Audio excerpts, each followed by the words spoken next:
Assalamualaikum warahmatullahi wabarakatuh. Perkenalkan, nama saya Pratiwi Arnandes Putri dengan NIM B1A1210994 kelas C Prodi Ilmu Hukum, mata kuliah Hukum Internasional, dosen pembimbing Budi Arianto SHMH. Baiklah, saya akan mempresentasikan tentang istilah, definisi, dan bidang kajian hukum internasional. Istilah hukum internasional, terminologi hukum internasional yang digunakan di Indonesia merupakan pedanan dari istilah bahasa asing, di antaranya international law, Inggris, droit, international Prancis, dan international law Belanda. Istilah hukum internasional saat ini telah diterima secara umum untuk mengembangkan penata hukum yang berlaku dalam hubungan internasional. The Law of Nations yang diterjemahkan dalam bahasa Indonesia menjadi hukum bangsa-bangsa memiliki akar konseptual pada istilah yang dikenal di dalam bahasa Romawi ius contium, yakni hukum yang berlaku antara bangsa-bangsa di zaman Romawi. Dalam perkembangan dikenal pula istilah ius inter gentes yang bermakna hukum antar bangsa yang menandakan awal munculnya hukum internasional publik.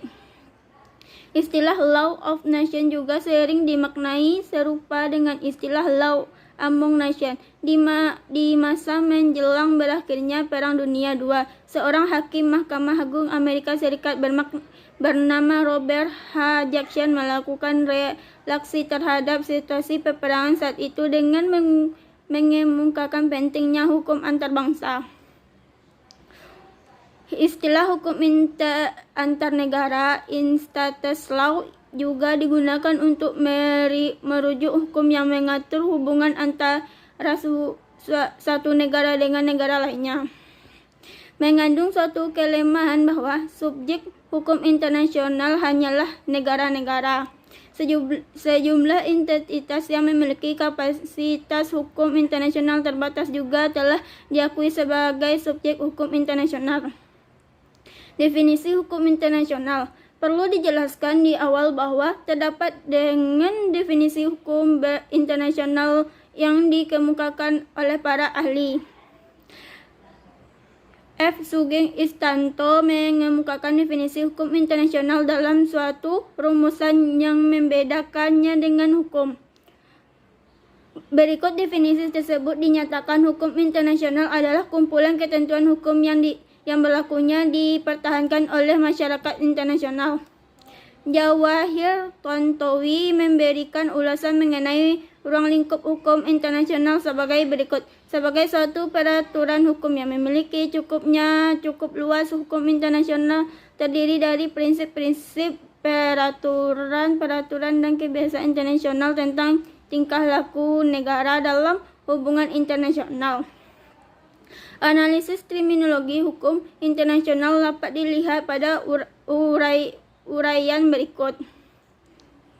Dalam hubungan satu sama lain, saat ini hukum internasional telah mengalami proses humanisasi dan internalisasi, yakni perkembangnya makna dan fungsi hukum internasional yang telah mengendapkan perlindungan manusia baik secara individu maupun kolektif.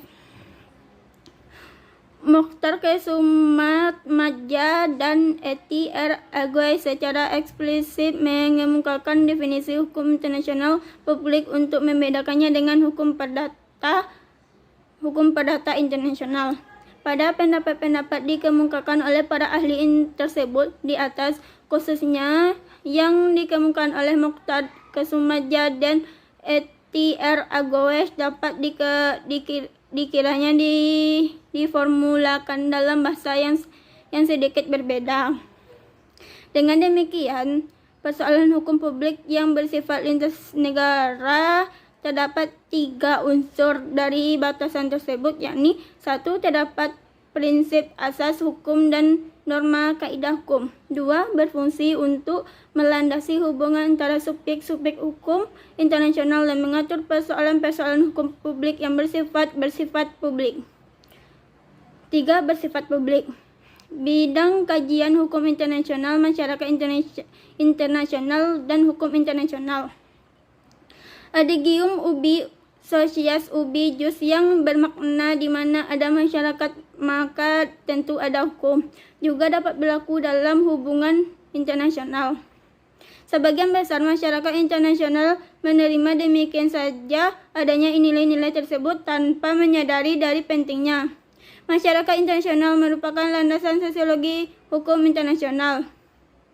Karena untuk menertibkan, mengatur dan memelihara hubungan internasional dibutuhkan hukum guna menjamin unsur kepastian yang diperlukan dalam setiap hubungan yang teratur. Kedaulatan rakyat. Studi hukum internasional tidaklah dapat menghindari dari apa yang dikenal sebagai kedaulatan sebagai suatu monopoli yurisdikasi internasional yang sangat eksklusif dan baik dilihat dari dimensi internal maupun eksternalnya. Nalar yang berangkat dari pemahaman bahwa hukum internasional mengikat negara-negara dalam hubungannya dengan satu dengan yang lain menjadi terganggu apabila kedaulatan negara yang cukup kompromis maknai konsepsi tersebut. Perkembangan hukum internasional sebagai cabang ilmu hukum. Saat ini hukum internasional telah diterima sebagai salah satu cabang dari satu analogi pohon ilmu hukum. Kurikulum pendidikan hukum di perguruan tinggi juga menginginkan bahwa kedudukan hukum internasional dipandang sama pentingnya dengan hukum tata negara, hukum pidana, hukum perdata, dan hukum administrasi negara. Situasi ini sesungguhnya telah diprediksi.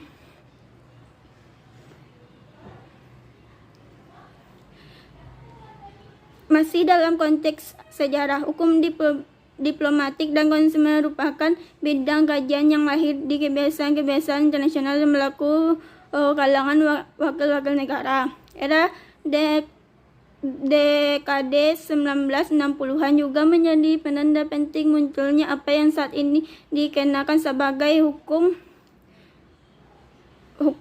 perdata. Kelahiran organisasi internasional yang oleh negara-negara telah menjadikan hukum organisasi internasional, Law of International Organization, sebagai bidang baru di abad 20. Baiklah, penutupnya yaitu dapat disarikan dari bab ini bahwa terminologi hukum internasional yang digunakan di Indonesia merupakan pada dari istilah bahasa asing, di antaranya international law. Beragam definisi hukum internasional yang dikemukakan para pakar setidaknya memiliki benang merah adanya 3 unsur dari batasan tersebut. Baiklah, dengan bidang kajian hukum internasional perlu dipahami bahwa masyarakat internasional merupakan landasan sosiologi hukum internasional.